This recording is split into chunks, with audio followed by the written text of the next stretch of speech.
Il faut en finir avec cette absurdité infantile d'un Adam et Ève nus ou encore d'un Noé ivre et nu physiquement. La Torah Bible nous parle à travers des métaphores, des allégories, des images ou des symboles qui expriment essentiellement l'homme intérieur, ontologique et spirituel, sa condition d'être, accompli tov, lumière, conscience ou inaccompli, ra, ténèbres, inconscient, et non ce dualisme infantile lui aussi de bien et mal. Un mal qui n'existe pas dans la création, tout ce que crée l'Éternel Elohim est de bon. Il s'agit uniquement d'un mal-être, conséquence du côté inaccompli dans l'Adam, l'humain qu'est Isha, son côté féminin laissé à l'abandon. En conséquence, il ne s'agit pas de Adam et Ève, dans les 3 premiers chapitres de la Genèse, avant l'exil originel, mais de l'Adam et de sa Isha en un seul être humain. Le féminin de l'être sans cesse confondu avec Hawa et Ève, la femme biologique qui n'arrive qu'après l'exil originel, la faute primordiale à la fin du chapitre 3 et début du chapitre 4 de la Genèse, et il s'agit de connaissance biarom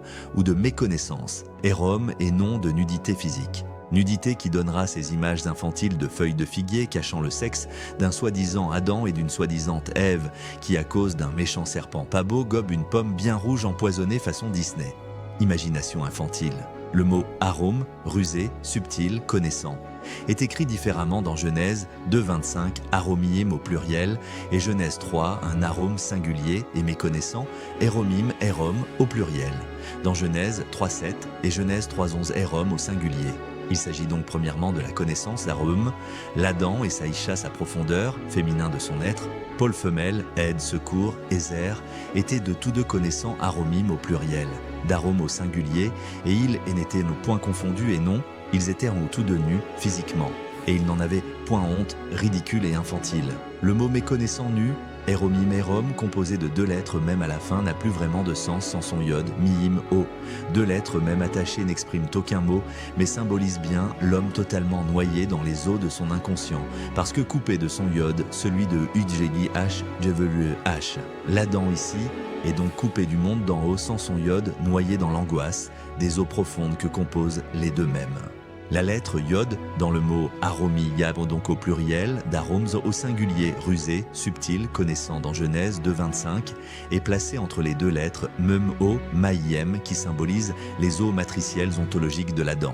Il est écrit « Qui t'a appris que tu étais nu, méconnaissant Aérom, toi l'Adam, cet arbre, l'arbre Adam dont je t'avais défendu de manger spirituellement parlant, tu en as donc mangé ?» Genèse 3,11. Ici la lettre Yod du mot aromi ulim. Connaissant au pluriel, s'est déplacé entre la lettre Ayin et Resh, Aïrom, ce qui donne le mot méconnaissant et donc confondu à nouveau ou inconscient. Voyez qu'il n'est pas question d'une Ève ici, l'Éternel Elohim ne s'adresse qu'à l'Adam, à l'humain seul, homme-femme ou mâle et femelle, et à sa Isha intérieure, au féminin de son être. L'Éternel Elohim appelle l'Adam et non pas l'homme, et lui dit « Où es-tu » Il répondit « J'ai entendu ta voix dans le jardin et j'ai eu peur parce que je suis méconnaissant, nu, Eirom, et je me suis caché. » Et l'Éternel Elohim dit « Qui t'a appris que tu es méconnaissant, nu Eirom ?» La peur envahit l'Adam alors qu'avant la faute ce dernier ne connaissait pas la peur, elle n'existait point en son sein puisque connaissant et non confondu. La connaissance des choses spirituelles et divines, ou la pleine conscience à travers l'esprit d'Elohim, efface toute peur. La peur est liée à l'inconscient et ou à la confusion. Le mot « aromim », connaissant, de Genèse 2,25 change donc en Éromim. Méconnaissant Genèse 3,7, ils connurent qu'ils étaient méconnaissants Éromim, à l'inverse du serpent connaissant, rusé, Arom, Genèse 3,1. Le yod d'Aromim. Connaissant Aïrom au singulier, inscrit entre les 2 lettres, même mot, Maïm s'est donc placé entre la lettre Ayin et Resh, comme on peut le voir ici. Ceci donne le mot Iyaïr, qui veut dire en dehors de la ville, cité, terreur, angoisse, ennemi. En effet, l'Adam est dans la peur, dans la terreur, dans l'angoisse. Il se fait ennemi Télolir d'Elohim par sa faute. Qui t'a appris que tu étais nu, méconnaissant? Aïrom, Yirom, toi l'Adam. Genèse 3,11. 2 points importants s'ouvrent à nous. 1. Connaissant Aromim, ici le Yod de YHWH est présent dans les eaux, Maïm d'en bas de l'Adam dans sa matrice, Am. Il peut donc prendre le chemin spirituel avec son aide, Ézer, Isha, son féminin intérieur ou son pôle femelle. La connaissance, conscience, libère à l'inverse de la méconnaissance inconscience. Quittez la méconnaissance, ignorance et vous vivrez et marchez dans la voie spirituelle de l'intelligence. Proverbe 9,6. Méconnaissant Éromim. Ici, le yod disparaît des os, mayim d'en bas de l'Adam, dans sa matrice, âme, et se déplace dans le mot yaouidier, éromim ou hiromim, terreur, angoisse, ennemi. Exilé de lui-même, de nous-mêmes, retourné à 180 degrés, l'Adam ne prend plus le chemin spirituel et entre dans le monde charnel, physique, revêtu d'un épais voile, d'une épaisse tunique de peau, totalement aveuglé et oublieux de son côté féminin, Isha, de son aide, Ézer, devenu l'inconscient de l'être. L'Adam devient totalement oublieux de la présence divine. Yod, germe verbe, en lui.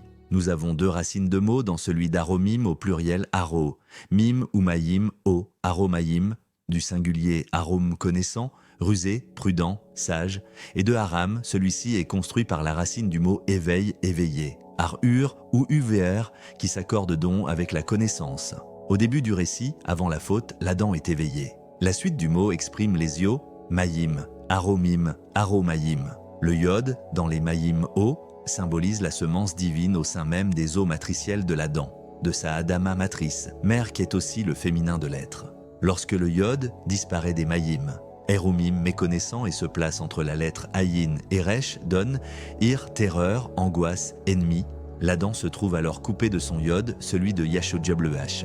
C'est alors que l'angoisse pèse énormément en son sein, il tombe dans les ténèbres les plus épaisses de son inconscient. Les os maïm, d'en bas de l'Adam, symbolisent l'inconscient de l'homme, l'humain, l'humanité, ou les os inaccomplis à la ressemblance des os, maïm, cieux d'en haut, où l'homme n'est pas encore connaissant ou n'est pas encore lumière. Sans la présence du yod dans les maïm, les os méconnaissantes, l'Adam est et reste aveugle, uur, iwer, aveuglé, totalement recouvert d'un épais voile, d'une épaisse tunique de peau, or à circoncire. De là, la lumière du yod n'éclaire plus l'homme sur la voie spirituelle, il erre constamment dans son état d'exil. Yeshua, Jésus, qui symbolise le yod de Yahoo, HVH, après son accomplissement au Golgotha, replace le yod au sein de l'homme dans ses os matriciels. Maïm, ce yod perdu lors de sa faute originelle, ainsi il peut retourner, Teshuva, véritable conversion, dans ses eaux profondes, âme, jusqu'à la semence yod, et recommencer le chemin qui mène à sa déité, ressemblance à Elohim. Le yod, semence divine de Ike et Jodh, c'est aussi l'image du Fils de l'homme dans l'Adam, à travers lequel nous devons renaître. Il est donc temps de replacer le mot hébreu arum, nu, connaissant dans une perspective essentiellement spirituelle. Car la nudité spirituelle exprime la connaissance, un nouveau départ, une naissance nouvelle, d'où la nudité à l'image de l'enfant né, de l'enfant qui a germé. Yeshua, Jésus dira « Je vous le dis en vérité, si vous ne vous convertissez pas, retournez, teshuva spirituel, et si vous ne devenez pas comme les petits-enfants, vous n'entrerez pas dans le royaume des cieux. » Matthieu 18,3. Ici, Yeshua fait allusion à la naissance nouvelle à travers le Fils de l'homme, le Messie, au sein de l'homme, à travers le germe, Verbe en nous. Redevenir enfant, c'est donc naître à nouveau spirituellement. Nu, découvert, éveillé, révélé, dévoilé ou né de nouveau et ivre du vin de la connaissance, à l'image de Noah, Noé, qui, une fois accompli, s'est révélé Gala, nu à Elohim, ou dans la tente Ohel d'Elohim qu'est le corps de Noah, Noé. Ne savez-vous pas que vous êtes le temple d'Elohim, dixit Paul aux Corinthiens. C'est ce que verra son fils Cham, son père dévoilé à la lumière, éveillé, mis à nu, Yazumlur, circoncis, connaissant ou devenu fruit de connaissance. Voilà ce que verra Cham, et non son père nu sous sa tente. Insupportable traduction-interprétation. Cham reproduit ici la faute originelle de l'Adam, il veut prendre du fruit de la connaissance qui est devenu son père, sans être passé par la voie spirituelle et les étapes nécessaires ou les échelons de l'échelle à atteindre, à accomplir, voire celle de Jacob. L'Ad secours, Ézer, intérieur de l'homme. Isha, le côté féminin de l'Adam, l'humain homme, femme, c'est aussi l'aide, le secours en hébreu, Ézer, la source Ayin. Le mot Ézer est construit sur la lettre Ayin, source, et sur la lettre Zayin du mot Zera, semence. C'est elle qui contient la semence divine, le yod de Yud Lil Lash Vh et Lachel. L'aide secours, Ézer, c'est l'intelligence, pôle féminin, le secours ou l'aide qui permet à l'Adam, humain homme et femme, de parcourir le chemin spirituel. Le pôle mâle étant la sagesse, mais il lui manque l'intelligence. L'aide, le secours à travers l'intelligence, mais qui après la tentation originelle devient l'inconscient de l'Adam. Sa Lilith, ses ténèbres, sa nuit, Laïl. Laïla, Lilith, sa confusion, Babel qu'on peut aussi nommer l'assombrissement de la conscience. Le pôle Malzakar, c'est ce souvenir de Isha qui après l'exil originel tombe dans l'oubli le plus total. Il est bien évidemment que la femme biologique Ève n'a pas le rôle d'une aide ou d'un secours pour l'homme. Mais le rôle d'une compagne, d'une épouse, il est bien écrit ici. Et que tu lui sois en aide, Ézer contre ses ennemis. Deutéronome 33:7. Ou encore, l'Élohim de mon père m'a secouru, Ézer, et il m'a délivré de l'épée de Pharaon.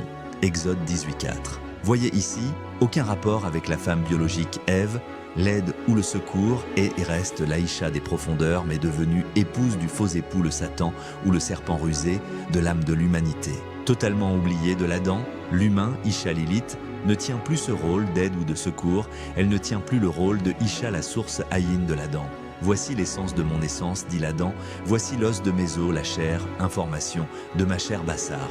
Isha, le secret de la semence divine. Zéra, Ézer est abandonné au faux époux de l'âme. Isha, c'est aussi le côté, Tsela, construit sur le mot ombre. Tsel et la lettre Aïn, source, l'ombre. Tsel ou l'image, Tselem qui contient dans son mot Tsel, ombre, et le même final, symbole des eaux d'en haut, de la grâce divine.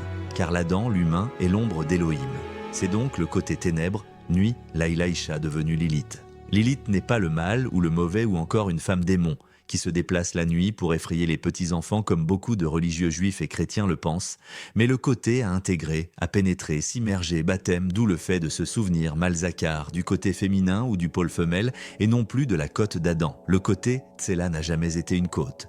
Mais ceci sera repris et enseigné sans cesse et sans honte. Le mot côte, en hébreu, araméen, c'est Tala et non Tesla. Le mot Tsela est bien traduit dans toute la Torah Bible par côté, sauf lorsqu'il s'agit des 2 chapitres qui relatent le côté de l'Adam. Genèse 2, 21, 22, ici Tsela devient tout à coup une côte. Pauvres et pénibles traductions et interprétations qui jamais ne disparaîtront de nos Bibles. Voyez la subtilité des mots hébreux, subtilité que les docteurs de la Torah Bible et autres rabbins n'ont pas encore saisie. C'est pourquoi il ne cesse de traduire, toute honte nue, le mot aromim, uniquement par nu, dans le sens dévêtu, déshabillé, c'est gravissime. Merci d'avoir regardé cette vidéo. Si cette exploration vous a interpellé, n'oubliez pas de liker, de vous abonner et de partager pour que d'autres puissent aussi découvrir la richesse du texte original. Une question, une réflexion? L'espace des commentaires est à vous, j'y répondrai avec plaisir. Ne manquez pas la prochaine vidéo où nous plongerons encore plus loin dans les secrets des Écritures. Rendez-vous très bientôt